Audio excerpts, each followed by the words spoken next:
Hello. Um, Hello.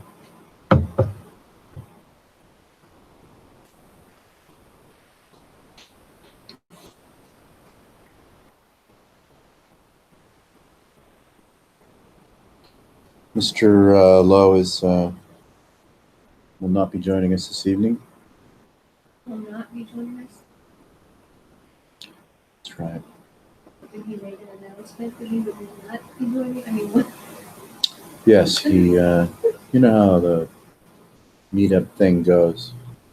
Oh, I think he had every intention of joining us, and he had every intention of not joining us. there's a lot of intention. That's two intentions a day. That could be really rough.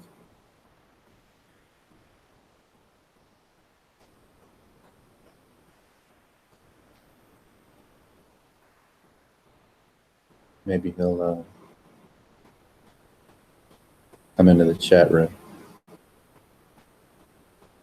People in there now. I can't tell if it's 100 or 0. Probably 0. Yeah. I think it's leaning towards 0.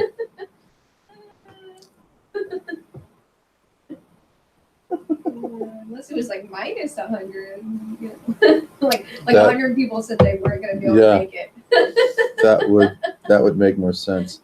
Like 7.6 billion, give or take a few. No, I can't go. Can't make it. Can you imagine being rejected by 7.6 billion people?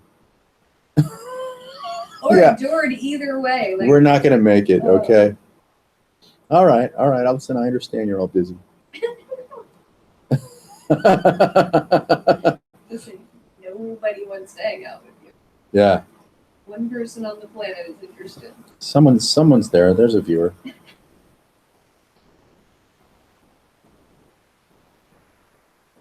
You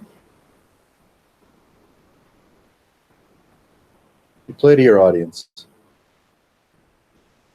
you don't have one, play to yourself.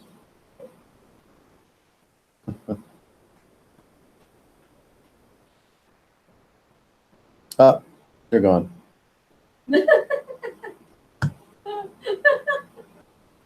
30 seconds. They're like, oh, wait, this is the wrong group.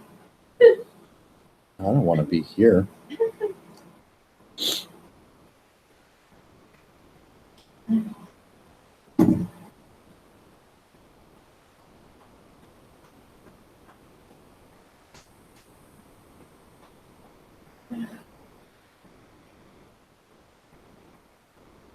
Not what I came for. Never what I came for.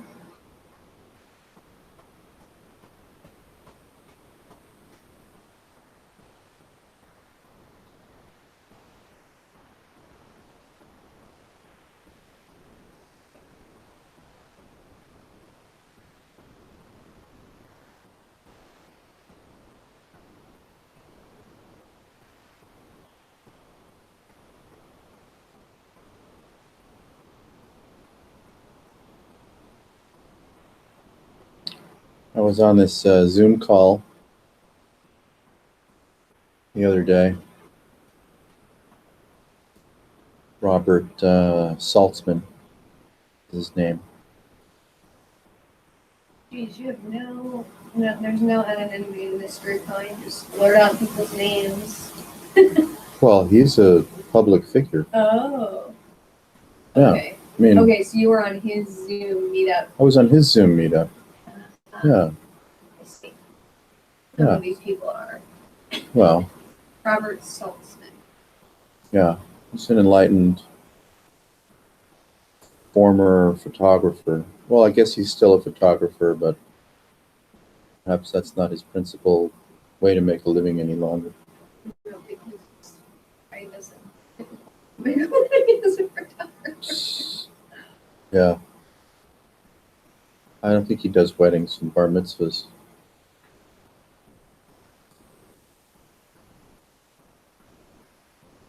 And he had a couple of guests on there, some enlightened friends. One guy named John. Enlightened John, and then there was Enlightened Sudamo.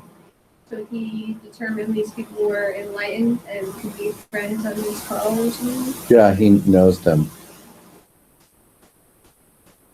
Are they like accredited enlightened people?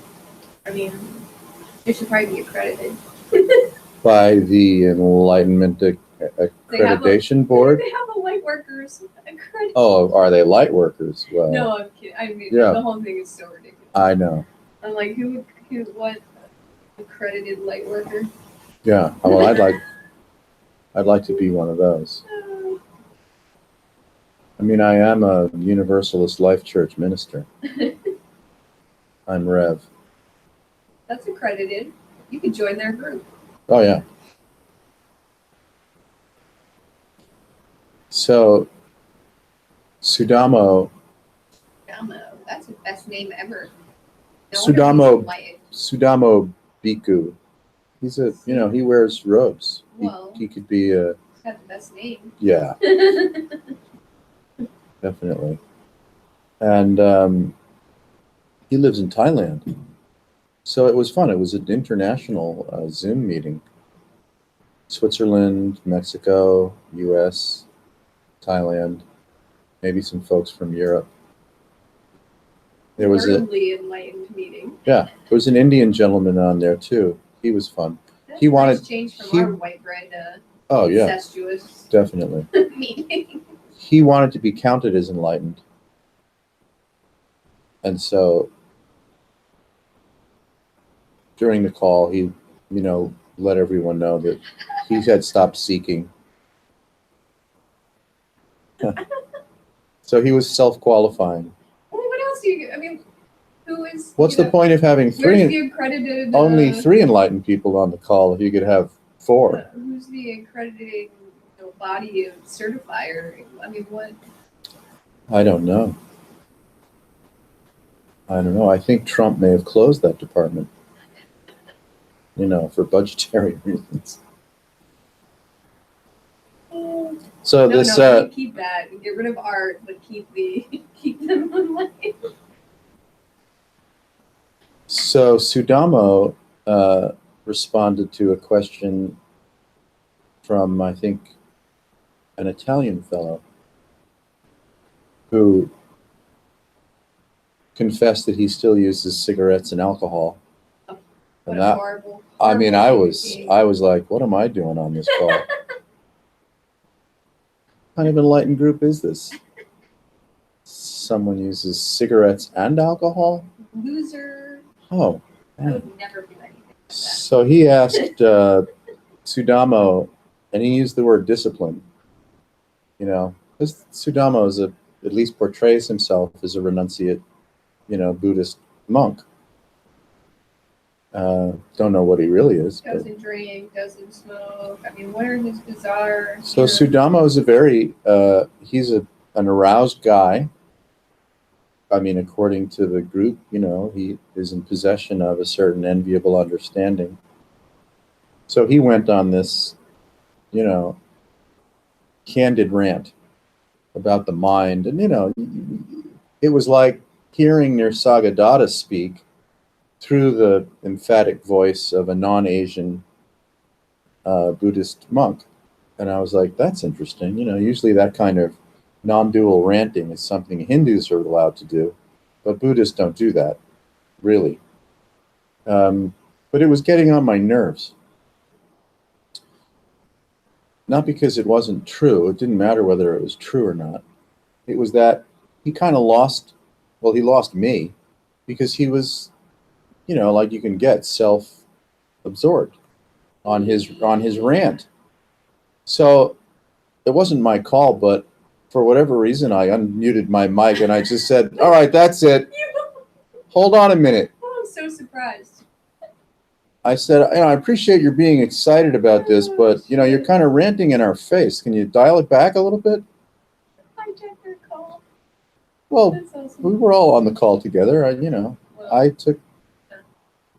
I just, you know, it's like I had to slow the guy down. It was like, hey. what do you say? Anyway, it pissed off Robert Saltzman. because he, he thought I was going to be unfriendly to the call or hijacking shit, which for at least for that moment I was, and said something like Jesus Christ. You could tell he was. I was like, I just got here. You don't have to go Jesus Christ on me so soon. Let me warm up a little bit before you Jesus Christ on me. We made friends later in the call. I clarified, that I just felt that if this was going to be a mutual discovery, that it was unpleasant to be, yelled at. Anyway, it worked. I mean, Sudamo for the rest of the call was more measured, and a little more cordial in his responses. And later on in the call, he actually invited me to say something. Oh, yeah. And I was like, yeah, that's not a good idea. So I thanked him for the opportunity to speak, but decided not to take him up on it. No. No. But I was in the chat room being as annoying as I could be. Why didn't you take him up on the talking part? Well, Was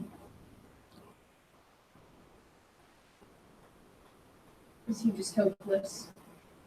No point.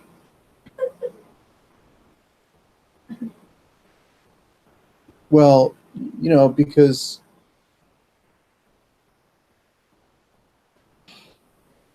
then you start, lecturing. Right. And it was like, yeah, no, I could certainly run this meeting. I'm not shy about that, but it's your meeting, it's not my meeting. And Yeah. and I see things a little differently maybe and communicate them a little differently rather than, yelling at people from a overly confident, non-dual point of view. It's fun to kind of like, tiptoe up to the precipice together.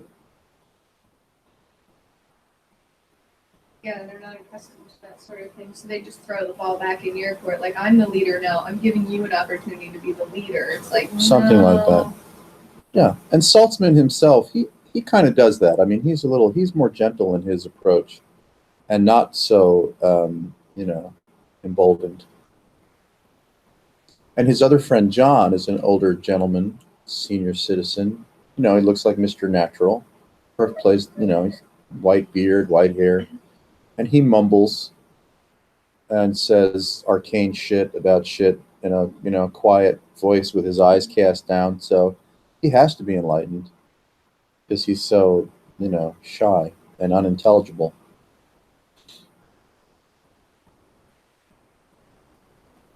So this morning I went on Mr. Saltzman's Facebook page and I just wrote a little apology to Sudamo underneath the link for the meeting, the recording of the meeting.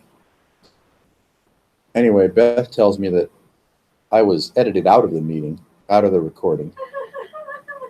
And that's appropriate. And then after that's fucked up. I mean. Well, and then after I wrote something which I thought was, kind of pithy in a semi-enlightened way. And then Saltzman just deleted that. Well, all right. It's, 7.6 billion people haven't come to the meeting, and I got deleted. My contribution to the Saltzman enterprise got deleted. Oh, people are such babies about everything. But he did. Do they sell those recordings? No, he does. He gives everything away. He's cool. Why would they edit you out? I mean, that's an authentic experience had by someone who came to the talk. You think? That's fucked up. Yeah, that's right. You don't edit it out. I mean, because you don't like it. That's people are nuts. Well, I said to him later in the call, I said, sometimes you have to bite the guru's leg just to see where he's going to go with it. They're all complacent babies. Consider your leg bitten. Be a certain way, and yeah, that's right. It's all a show, one way or another. But he did. He was kind enough to jump on the Night Sky Sangha Facebook page and who's Saltzman or Saltzman, and liked. After he deleted all your stuff. liked a post. Yeah. Like passive aggressive.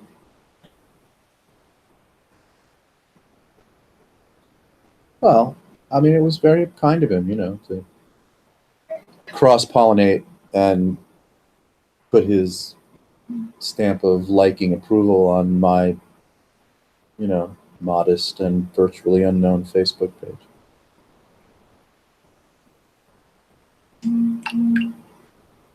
That's the way this shit goes.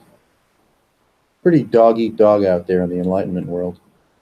Well, it's like that. I mean, it's just everything is dripping with persona, and I just Yeah. keep thinking, I keep getting kind of sideswiped by these different personas, like I'm like, no, this one's dressed all in white and like, has dreadlocks and will probably be but no, it's just, and some of those are the worst, Yeah. you're like, maybe they'll be a little better, but no. If it's dripping with persona, it doesn't matter what kind of persona it is. No. It's like, you're just like, step away, back away. That's right. Slowly. Step away from the persona. Oh.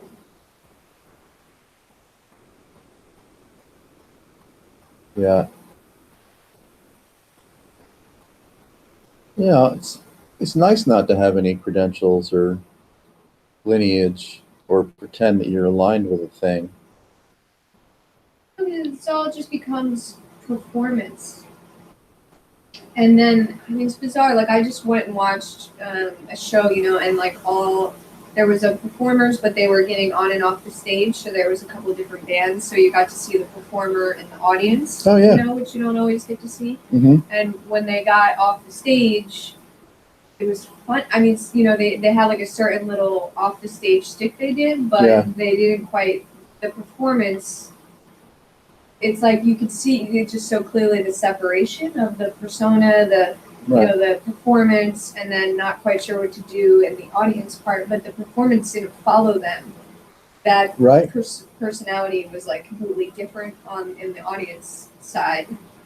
And in a lot of cases, whatever like kind of confidence and whatever they had on the stage, like all of that just kind of Yeah. was very different, That's like right. they were able to put that on the stage, but then it was just, I don't know how to, Sure. there was no authentic kind of confidence with, about what this was. It's just that performer, do a show, whip up a certain energy, and then Oh, yeah. that's it. Yeah, you don't want to be Tom Petty all the time.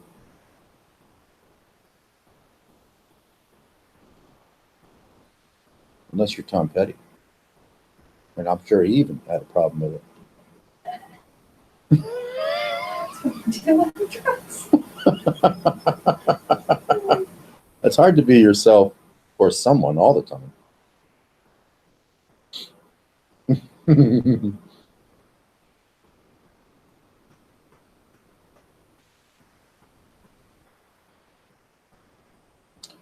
Yeah, so I tangled a little bit with the lovely Indian gentleman on the call. Muni Andi was his name. And he was a little upset when, after he let everyone know that he's no longer seeking, and that he made a few comments, and there was some, I think Saltzman may have, kind of clarified, or not quite refuted, but clarified some of his comments, or corrected him in a sense from his interpretation. And he probably didn't feel that good about that. Because, if you're portraying yourself as a certain thing, and then you say a certain thing, you want that thing to land with a certain authority. And if it doesn't land with a certain authority, well, now you have to kind of defend yourself.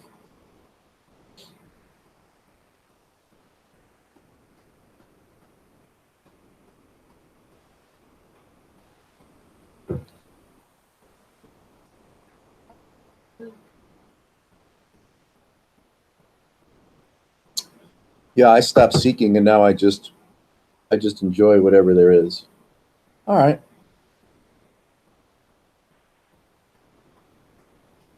Good to know.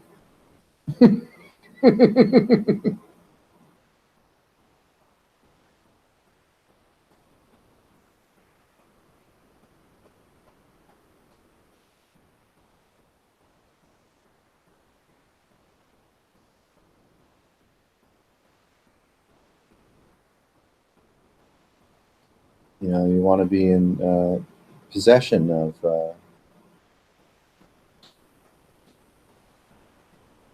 be in possession of joy or insight or equanimity or wisdom, non-reactivity. You know, freedom from the body, freedom from the mind. I don't even know. I mean, you know, I obviously I don't know anything about it. I don't even know that most people that is their interest. It's more wanting to be seen, wanting to be a kind of a celebrity, some verification, some Oh, kind sure. of people acknowledge that me in some way, and that makes me kind of special. And Yeah. I don't, I don't know if those, you know, the actual freedom they have any interest in. It's not really.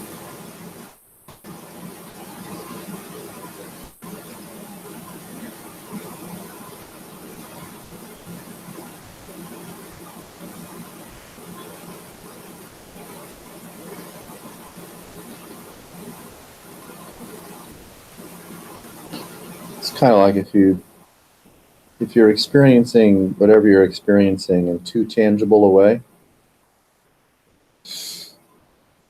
you know, that's a sign. Too tangible.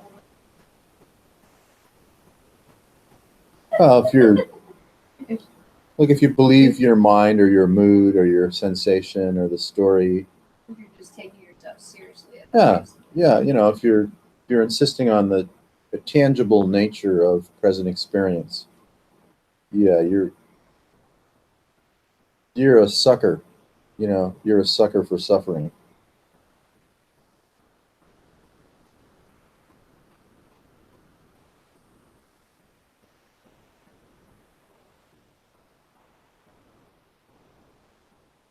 And why not?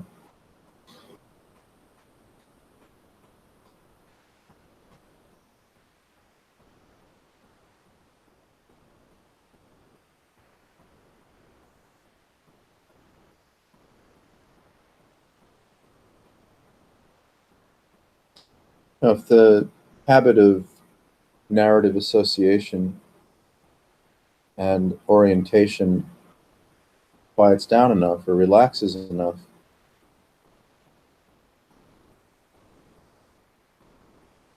my sense is that, you know, you start to pick up the vibe of the intangibility of present experience.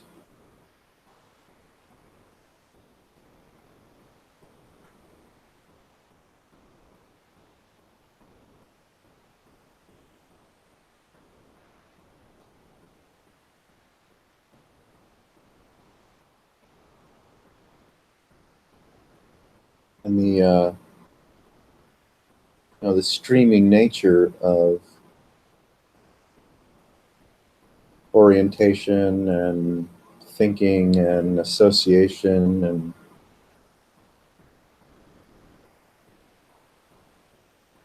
that relaxes, you know, sufficiently.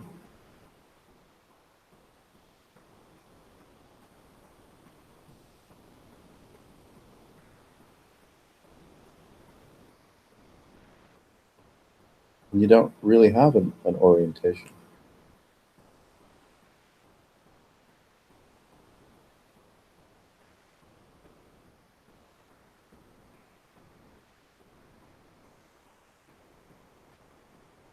And it's just kind of like a natural, like, of course you don't have things to defend, though you might look defensive sometimes. So that's kind of Yeah. bizarre, but it's like Right. you're not defensive about your defensiveness, you know, I mean, it's bizarre.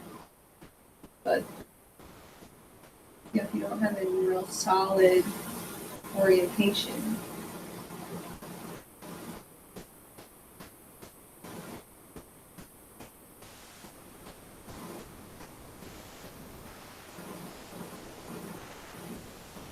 Like wanting peace, that could be a real bummer.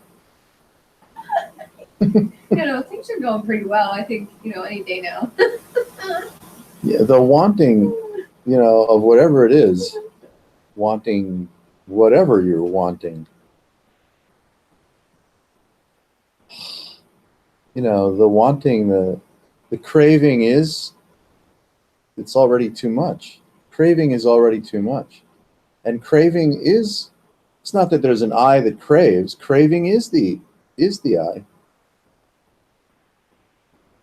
Craving is the, right? Anthropomorphization of self. And the the on button of time.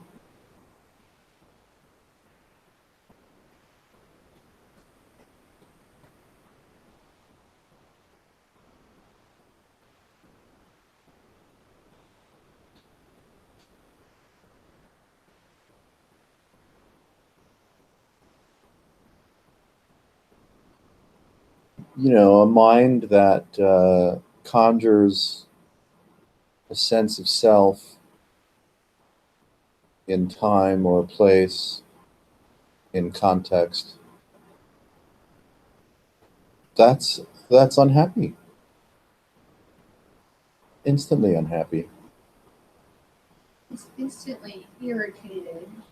Oh, absolutely. And confused because it should be. It should be confused. It can't. There's nothing to get a grip on, and so you're really grabbing at just little nothing, trying to pull it in to make it something. Yeah. And that requires a lot of work because you're trying to make something like rather large out of tiny. If I got even 5 cents an hour doing that, I'd be retired. Without benefits. Still be a wealthy man.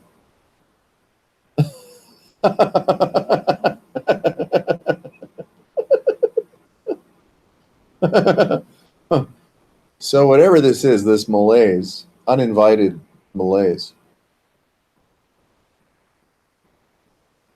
of self and time and orientation and implication and everything that's imagined,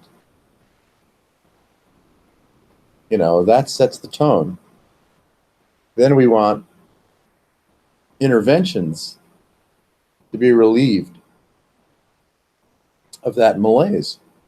Or we want 1 or 1,000 forms of security or imaginary friends like God. Things to blame, like black people and slavery and whatever yes. else we whip up in order to. It's like obvious if you're irritated and someone bothers you, but you're already or something happens that triggered. You're very triggered. Yes. Easily. Triggerable, and so all those things are just kind of. If this is tangible, of the irritation. You are triggerable. Yeah, very true.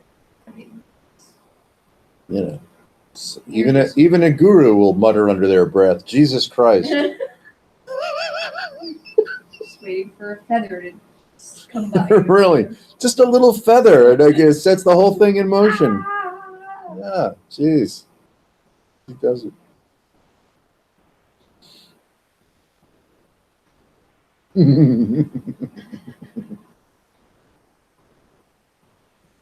I wish someone had, in Nisargadatta's living room just said, "Hey, dial it back." He yelled, and people did, and he just threw him out. It up, and he didn't care. He was like, "Fuck you." Yeah. You don't want to be here. Get out. Yeah. He didn't give a shit. Right. People did say, I remember watching one where someone said, "Are you yelling at? Is he yelling at me?" Because the interpreter. Yeah. And he was like, Why is he yelling at me? He loves you. Yeah. Because he loves you. Yeah, but he doesn't yell at just anybody. He didn't tone it down. Right. He just kept yelling. Yeah. Yeah. Well, I took the risk to be thrown off the call to let Sudamo reconsider his tone. Can I just rename myself? Absolutely. Sudamo? Yes. Like yes. Tsunami, but cooler. there. Sudamo Tsunami Biku. Yes. Hmm. Sorry, I'm distracted. First site, I'm sure is very. Yeah, it's gone now. Sorry.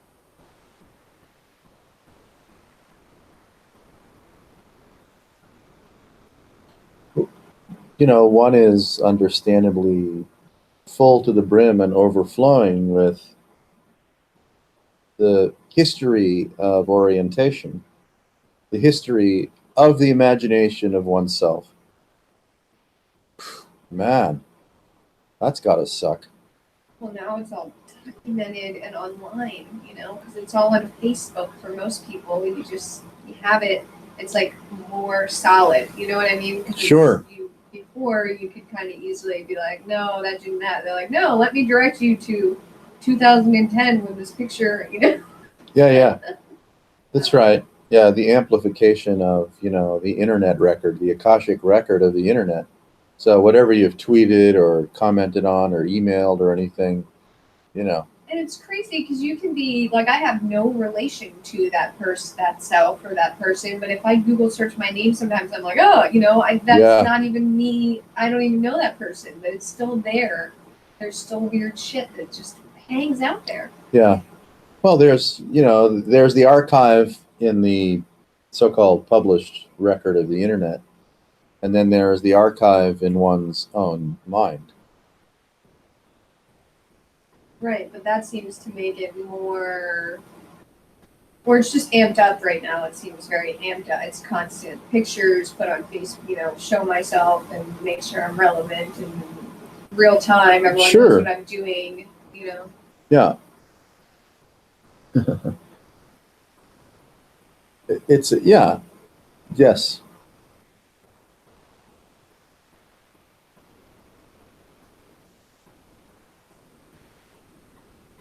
So one can perhaps get a glimmer or more than a glimmer of the, you know, the matrix, the genesis of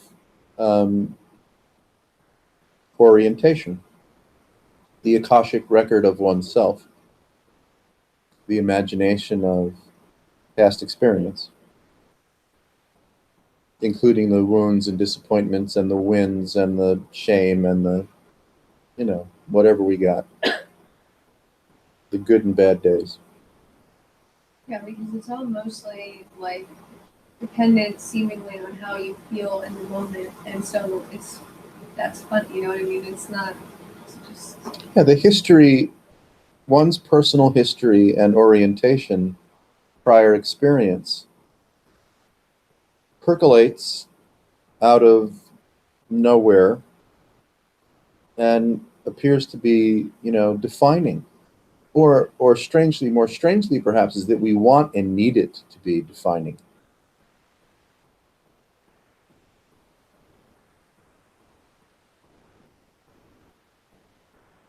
If I'm a product of past impressions and I'm driven through uninvited malaise to generate more impressions, present impressions, as the way I live, then I'm fucked.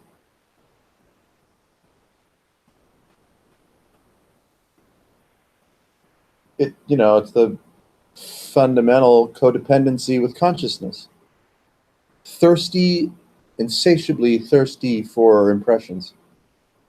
for patterns. It's like, Patterns, yes. oh, I was just like having this moment the other day of that, like just this, all this wants to do is create patterns and grab onto them. Yeah. Where there are none. And it's great. In some, it's fun, you know. I mean, I enjoy it. I like a good song and a good story and a good whatever. Of course, yes. But yeah. It's just like that's just all it's doing. It's just creating patterns and kind of grabbing onto them but it feels like it's playful, you know. It doesn't have to be so like avoidant in some. That's how I feel like I generally am kind of a bit avoidant. Yeah. But it's really very. It's just like a random kid with a bunch of things that you put in front of it, and it's like, oh, let's see, put this shit in like this pattern, and like throw it there. You know. Yeah, yeah, yeah. I don't like. It's a Pollock painting. Yeah, it's just like Just splatter, spatter and baby splatter poo everywhere, impressions all over the there. place. Yeah, call it art. Here's my miserable self. It's art.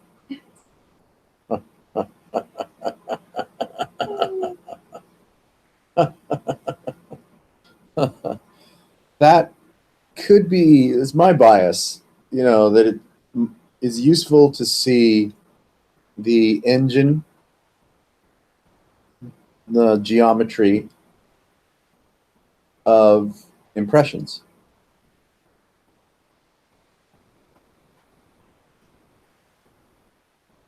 Like get underneath the, implication of an involuntary impression field and just see the, the impersonal nature of how the impression field arises and undulates and seduces one's attention, and how we play with the impression field. And the play with that impression field, which might be innocent enough, is the building blocks, the genesis of self.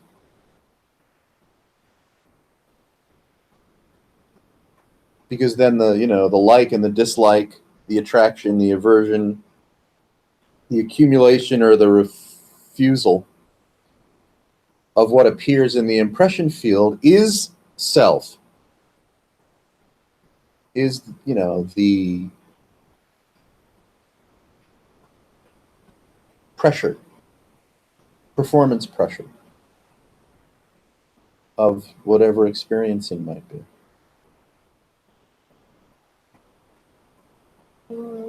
But you don't think that's only mostly though if you're filtering it through a persona in a sense? Because I mean, there can be just kind of random patterns. Like if you stare at something long enough, it really is like those pictures that don't look like anything. Absolutely, yeah. Anything, a carpet. Right. If you stare single focused at something for long enough, it will become something. Yeah. But it doesn't have to be filtered necessarily through the personality. No, it doesn't have to be. No. It could just be a strange experience between. It's not even between. It's just I don't know what it is. But well, that's See, right, raw data, whatever that implies, is so. Can we say intimately and fractally malleable? It's so malleable. It's crazy. That shit's crazy. Crazy malleable. Yeah, and so if one's you've never seen putty like this before. No, right. This is not That's your right. typical putty. I'm Gumby. No, Gumby had nothing on this. It turns out that I'm Gumby. I had no idea. Gumby has too much form. Yeah, well, Gumby's got way too much. You're more like, Q on Star Trek. He was like a total superhero. He could come and go as he pleased. He could manifest and demanifest, play with the universe at his whim. It was like the entire manifestation was his, playpen. That's how cool he was. Yeah. So that's a useful aspect of the yoga of observation, the yoga of discovery. Narration and the association of self with narration is too gross. It's not in tight enough. It's not close enough. So it hides from the shocking, malleable nature of fractal impression to create the hallucination of a durable or durational self. That's the building block of narrative.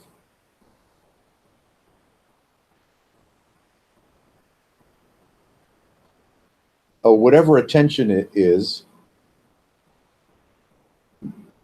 could possibly have the capacity, the curious capacity to,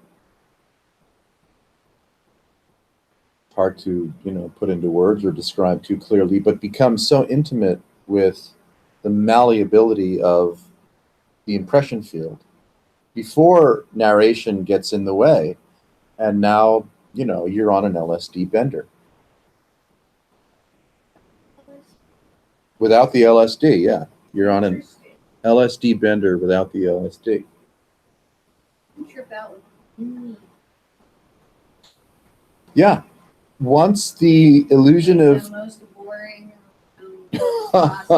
yeah, yeah, Not as easy, maybe, but right. has fully white room that was well lit would instantly be trippy. Wow. Anyway, Well, with the relaxation of tangibility,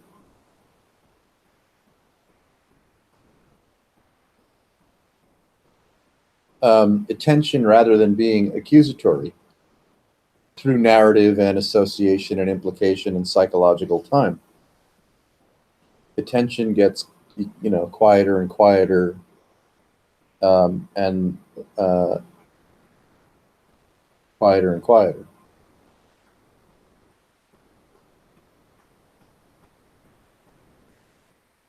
So then one is no longer, object dependent. If you're not object dependent, you don't have a lot to say.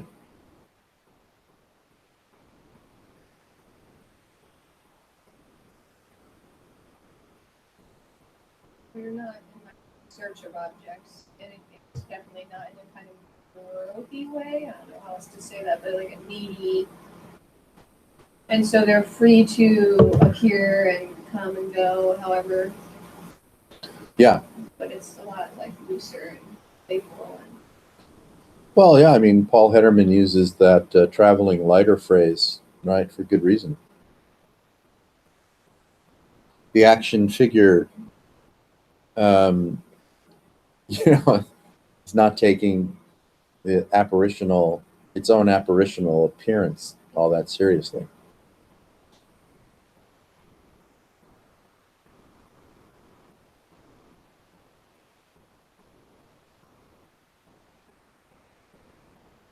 But even then, a good seeker tends to latch on to whatever might be spoken and then tries to, emulate it, let's say, right? you're going to be like light as a feather, just skipping through experience. Yeah. Maybe wearing white. Right. We try to emulate whatever is spoken through, behavioral feelers or experiential feelers. And usually one wants to be relieved of apprehension and fear and guilt and emotion and, all that stuff.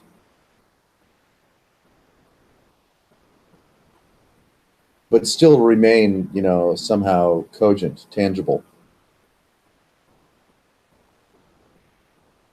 I want to feel better about things. But I think this is taking another elevator, another floor down or up. Down or up, doesn't matter. Yeah, you keep like dialing it back. It's like Yeah. I was just reading some more for some odd reason James Baldwin, that guy. A black guy who, whatever, I don't know. I'm like, what do I call him? Who, Mm-hmm. was involved in like when Martin Luther King and all that was, but he had a very different spin on things. But he constantly is, he was a very good writer, but he constantly was coming back to the primary, why does the white man need the black man? And it's kind of like that primary. Yeah. He caught on to the fact that the reason that there was slavery in some sense is our agitation. We're irritated. If there's some fundamental kind of like irritation, agitation, whatever. He looks a little like Johnny Mathis, right? James I Baldwin. can't put it together. Yeah, he's definitely had a flair about him that Oh, was yeah. a bit, maybe he was gay at the time. Yeah, Or, I yeah, don't yeah. know, but he had He had a certain flair, artsy, elocution. very well spoken. Oh yeah, brilliant fucker. Feminine, kind of a little bit, yeah, but Yes. artistic kind of. Yeah. Guy.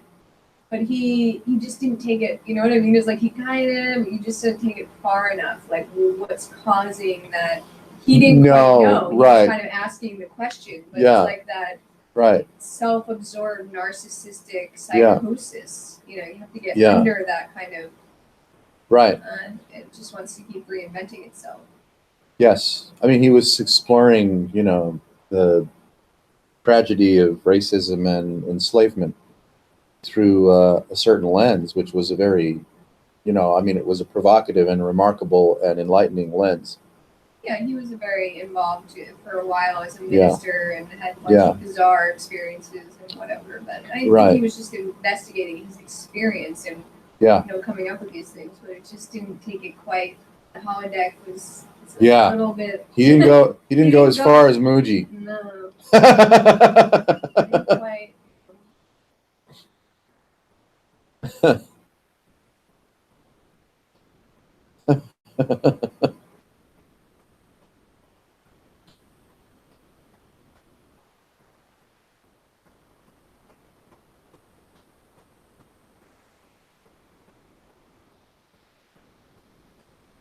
Yeah, I mean, exploitation and extinction. The white man, you know, shooting buffalo for sport. I mean, look at Decimating the pattern of flocks. bullshit over and over. You know, something, someone, something to be prejudiced or hate against, whether it's Muslims, pit bulls, or Yeah. I mean, it's Right. it just keeps Yeah. recycling. It's old. It's recycled Yes. crap. Yes. Yeah, get resources, hoard things, Existentially, protect self. this is really uncomfortable. Yeah. Well, yeah, you don't know what to do. And you think you're like a little person in a big world, limited resources, every man for themselves. I mean, you know, Well, sure. A total create groups of friends. And mayhem ensues. You know, mayhem ensues. it's nutty. Yeah.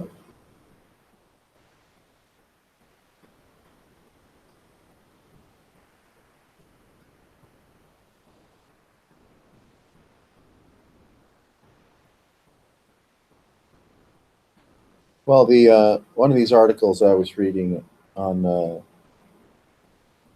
know, the plight of humanity. One of the many. One of the many. I was surprised that later on in the article, the author, you know, a PhD student in his late 20s, who was very articulate and, you know, overly documented his work. You know, it was like it was over. He really over PhD'd it, but that's okay. I mean, he did piece together some really cogent and useful stuff. You really have to. I tried to write stuff in that environment before without doing it, and they're like, "Where'd you just make this up?" Yeah, exactly. You're not allowed. You're not allowed to have any insight on your own at all. Yeah, you have to just borrow from the. Yep. Right. No free association allowed. Yeah, all you're allowed to do is write a filler sentence to link another footnote. Yeah, and then you can write like a kind of conclusion, and that's it. Yeah, so that nails it.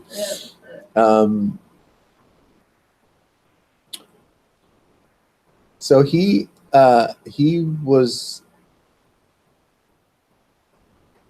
offering, you know, self-realization as a really good way to spend one's time in light of the potential of near-term human extinction. Yeah, where are you fucking going? I mean, and I was like, cool. Just, you know, hangs out in the hope realm. I mean, yeah. Yeah. Well, that's cool. It was. He say cool. what his idea of enlightenment, what he meant by that at all? Not really, no. I mean, you know, he quoted a few He quoted Ken Wilber a little too much. That pissed me off. But then again, everything pisses me off. yeah. Then again, if you're doing a PhD piece, and Ken Wilber is an egomaniac but well accepted erudite scholar in the field, he's accredited. then yeah, that's right. Mhm. You can credit him because he's so widely published and widely read. That gives him street cred. Credit. It does. Imaginary credit. You've got credits. Yeah, you've got mail. Yeah, but he mentioned a few other, Got more gold stars. Jay Krishnamurti. He mentioned Jay Krishnamurti. I think he may have mentioned even Ramana Maharshi or something, and I was like, oh, that's cool. 29-year-old scholarly young man writing on a very challenging, provocative topic. Pointing out the dead end that is overshoot, over reliance on fossil fuels, and exponential population growth has to lead to collapse. No other choice. And that as you cope with, that realization and the potential of, near-term collapse because of the stresses that we're seeing climate-wise, very near term, that it would be a good idea to, get serious about it. get enlightened or something. Yeah, get serious. Yeah. I was like, hey. Stop procrastinating. I said, hey, you're singing my song, man. Come join us at the Night Sky Sangha. Did you email them or something? Mm-mm.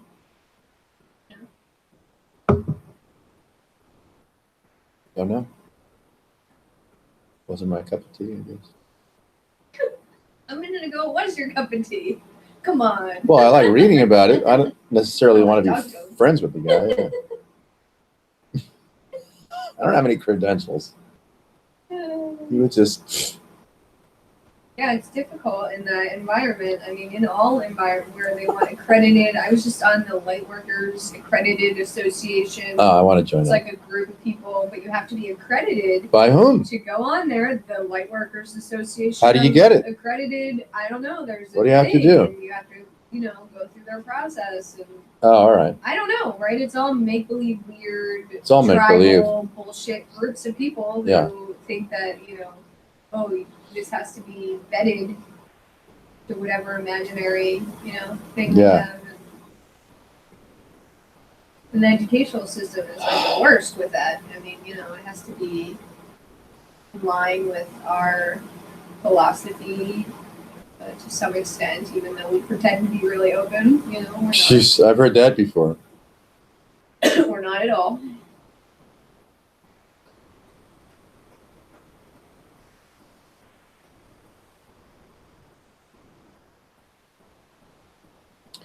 Well, the impulse for tangibility of self, of predicament, circumstance, is synonymous with creating authority.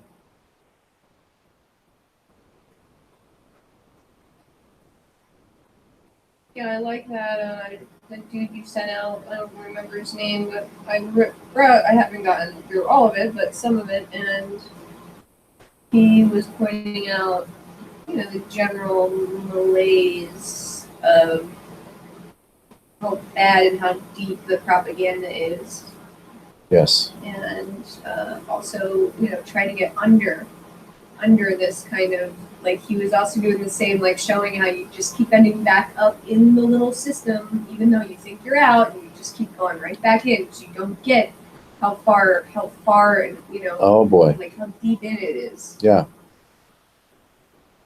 Yeah.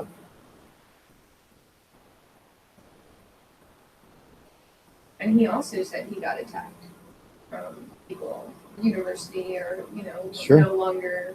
Oh, yeah. Based on some things he said. You don't want to pull the chain on this thing. You're going to get noticed.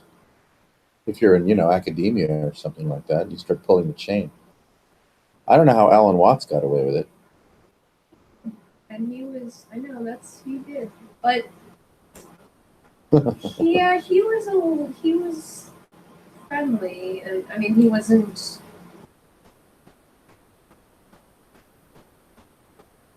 No, he did. Yeah, I don't know. Yeah, somehow he did. He was a certain way about it. It's funny. Not a lot of people did. I can't think of anyone else that really got away with it. Yeah. Well, they put Tim Leary in jail. I think Elvis was. Great. He lived in a houseboat and he drank. That's how he got away with it. Did he work for a university till he? I don't know his biography, Yeah, I don't know if academic he was biography well enough. associated- I know at some point he was. Yeah. He probably got more wild after he'd retired. He went emeritus or something.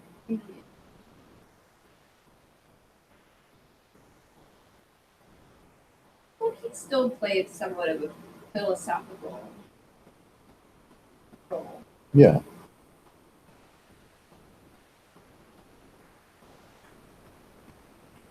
He was not accusing people of government of directly claims and killing civilians. That's, different.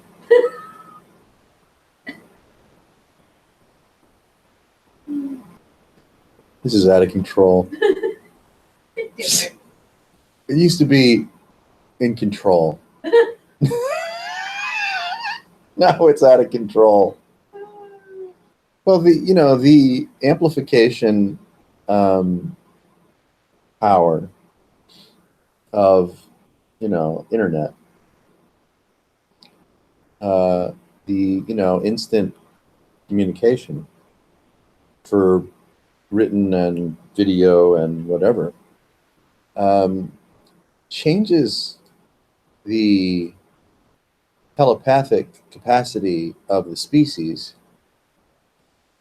in, absolutely profound ways that we're first, at the cusp of beginning to understand.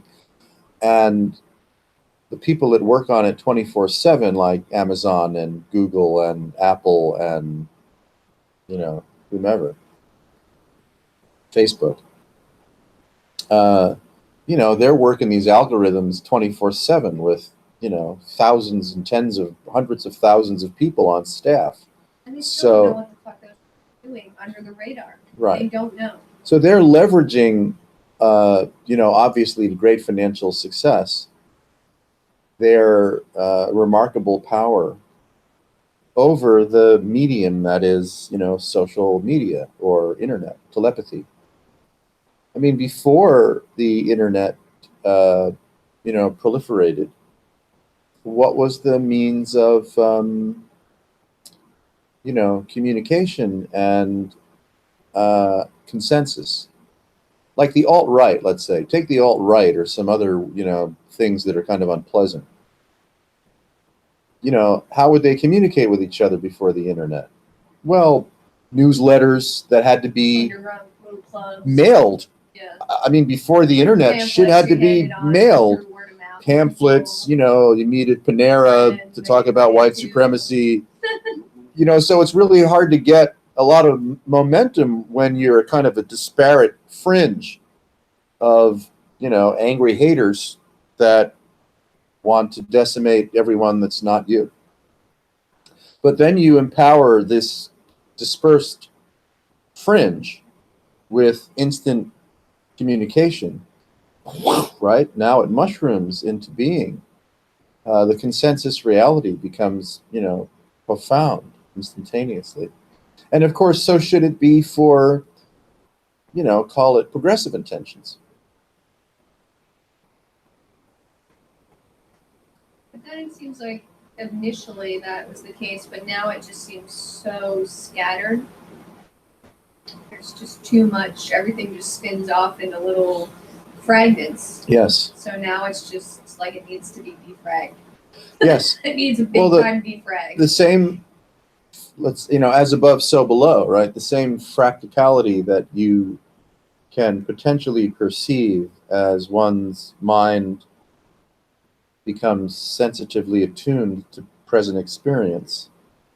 That same chaos, miraculous chaos, is also found in the distracting body of the internet of 7.6 billion or whoever's contributing to media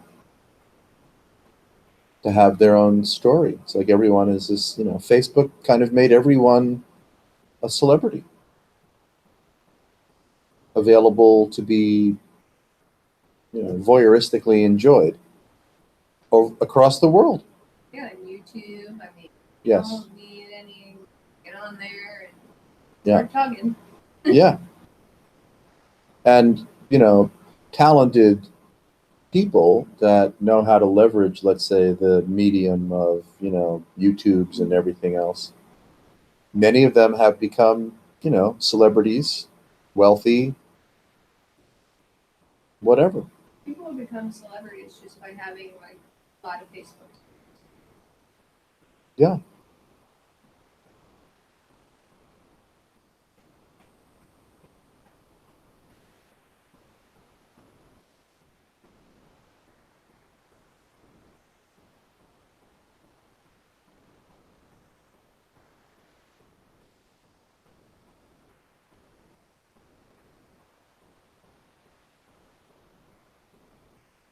The bombardment of etheric impression field through, electronic wireless media is unprecedented in the, so-called history of species, As far as me, as far as we know. I mean, I don't know. Civilizations that are just buried that Oh yeah, like if you want to go back to Atlantis, they Yeah, probably had an awesome internet. I have no idea. And yeah, I don't know Who either. knows, right? Or the Egyptians, or the ancient aliens. I don't know.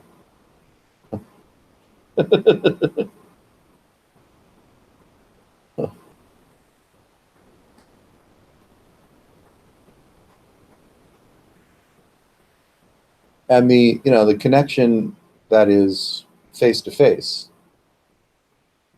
or with the natural world, is usurped by the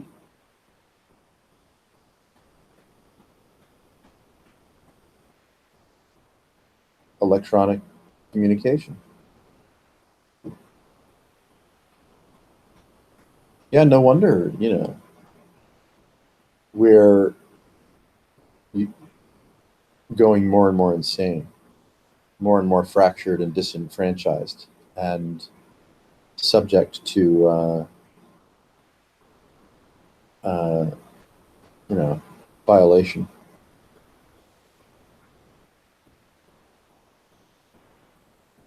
You're so distracted. No one is Yeah. paying it. I mean, if you're paying any attention, it's like, Yeah.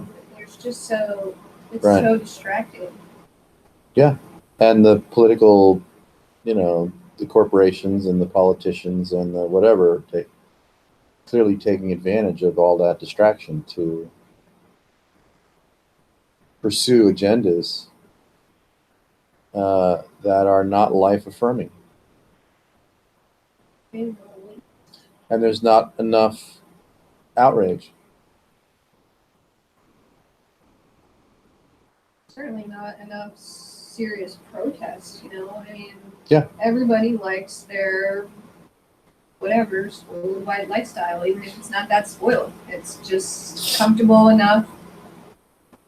I don't know. It's just Yeah. right.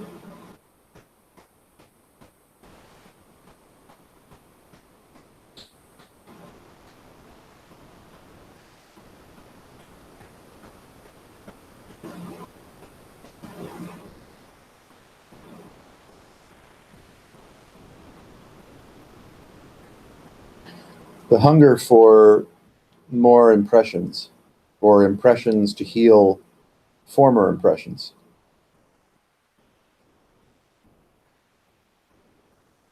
creates a loop of fractured existential disquietude.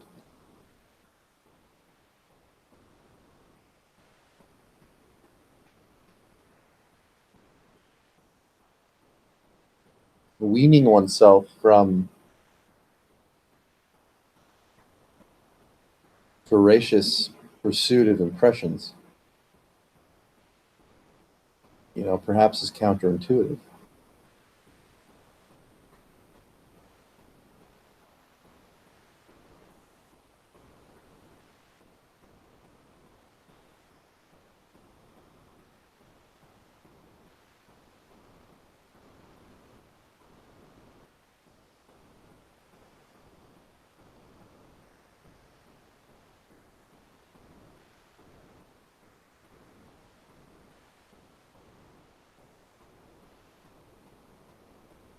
Well, even I mean, the language is just saying that, right? Like the first kind of image, little sigil that comes in my head is of a person who's weaning themselves down, just from down to zero or something. So then you'll just have a person that still, right? Like it's just the way the language is kind of been taught and interpreted and spoken.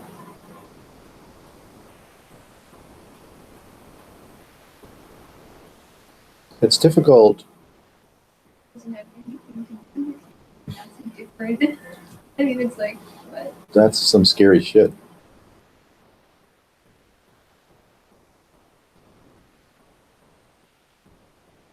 It's very challenging to, have no merit, no utility, to not seek or give recognition.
Sure, yeah.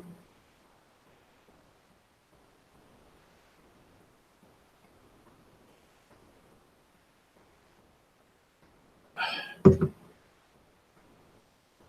you can find one, I can respond to it. Someone has questions. Who's on there? Someone's threatening to ask a question. Say who they are. Oh no, I know who it is. Huh?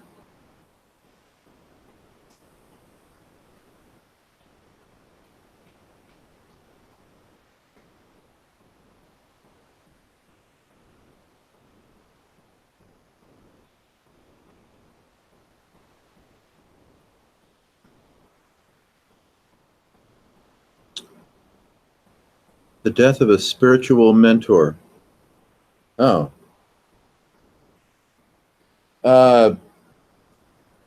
Yeah, weep.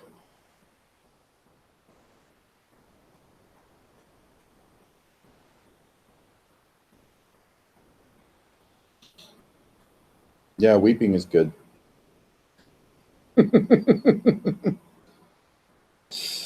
Love and grief. Love and gratitude and grief. Appreciation, you know, sacred buoyancy.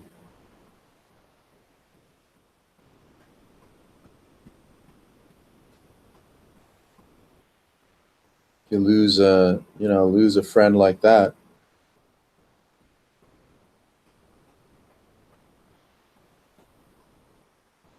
Crying is good.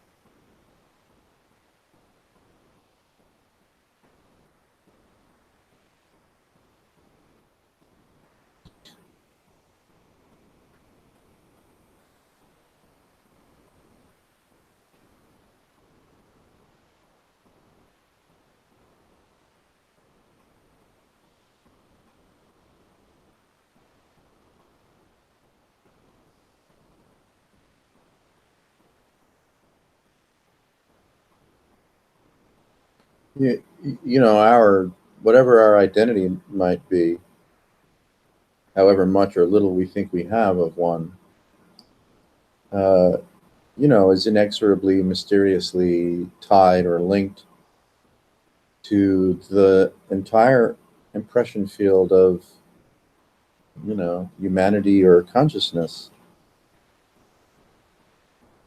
So, I mean, if we felt intimate with someone and heard, esteemed, cared for by a friend, a mentor, and, that relationship ends by virtue of, their passing, you know, takes a big chunk out of your soul.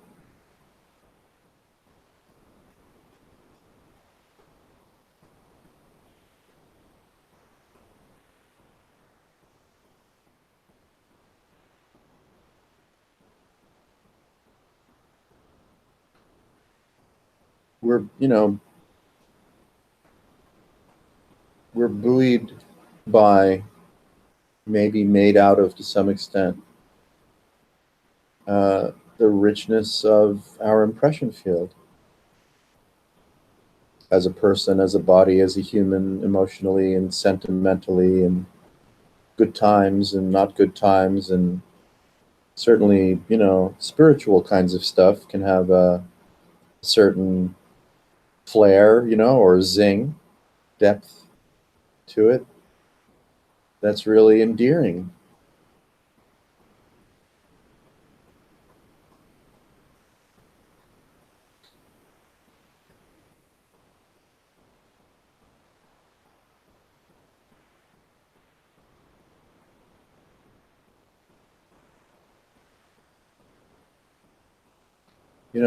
And whatever guru yoga is, um, affection is the enzyme, an enzyme that helps to dissolve ignorance, prideful association and prideful identification. So that kind of affection is a really potent solvent on the rocky on the rocky road to whatever realization might be.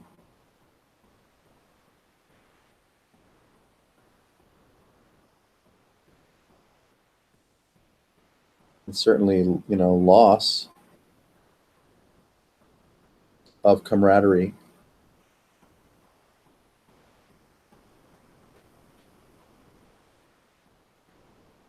is deliciously painful.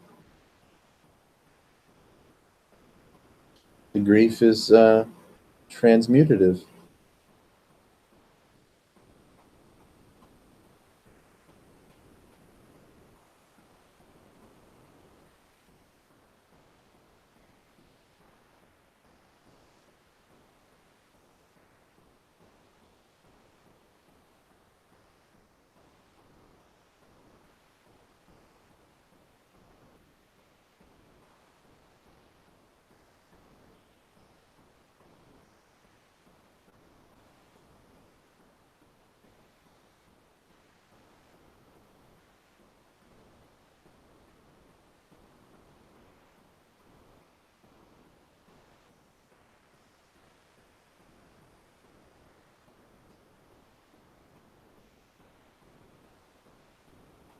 Empathy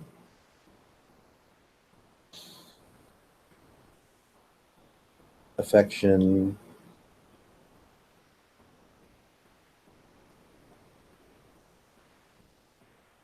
love, valuing a person in the matrix of one's life.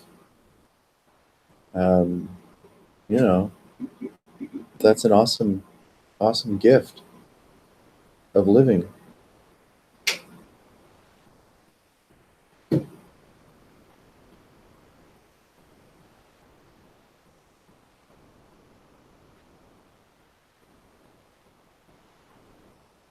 When it comes to a close, by virtue of someone's passing, one hopes that the grief is of the same measure as the love. The grief should be devastating. The grief should be annihilating, unmanageable.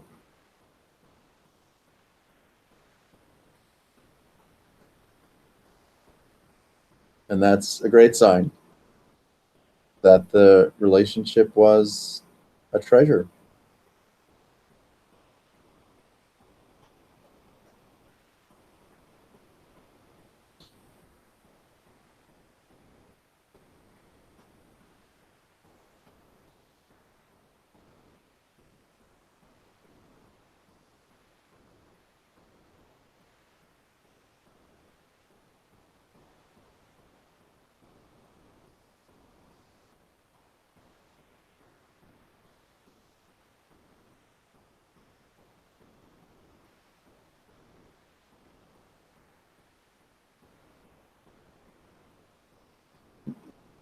One hopes, if that's appropriate, that the rocky road to realization, the serendipitous journey of a crazy life, um,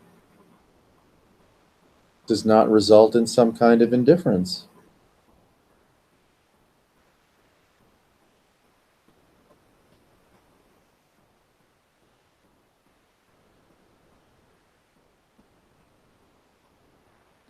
Passion for all things is not mutually exclusive.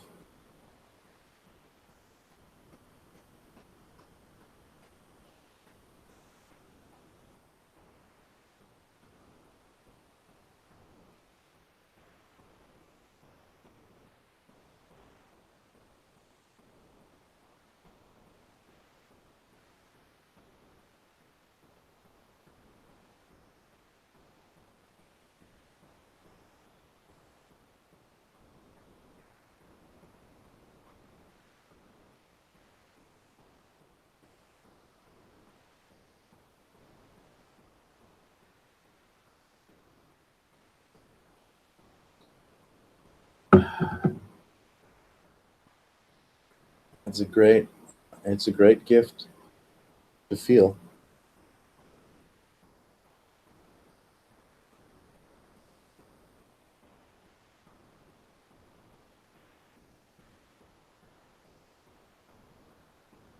You know, great what privilege or obligation,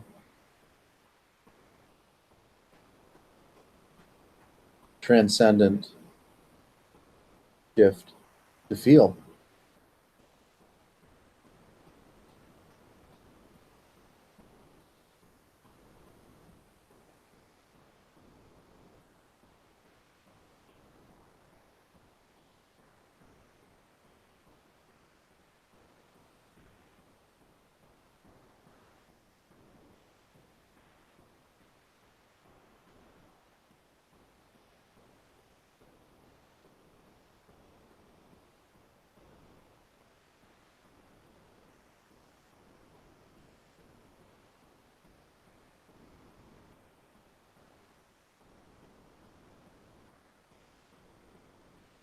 Now, smart yoga, put a value spin on it.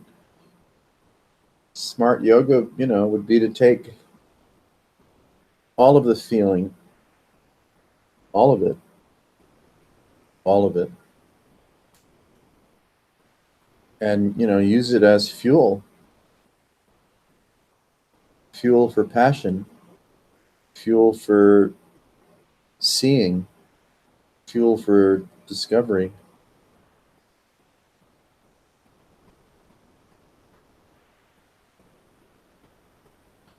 Refusing nothing.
If life's a train wreck, you may as well pull on the whistle.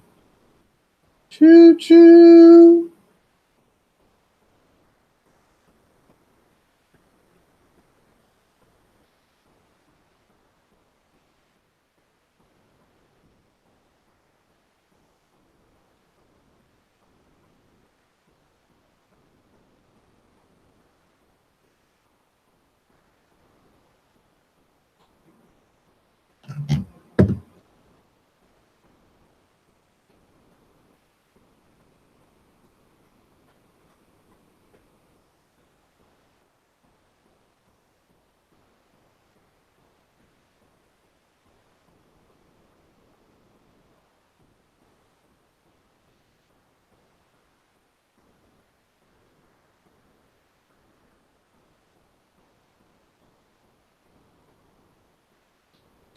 Thanks for joining us, everyone.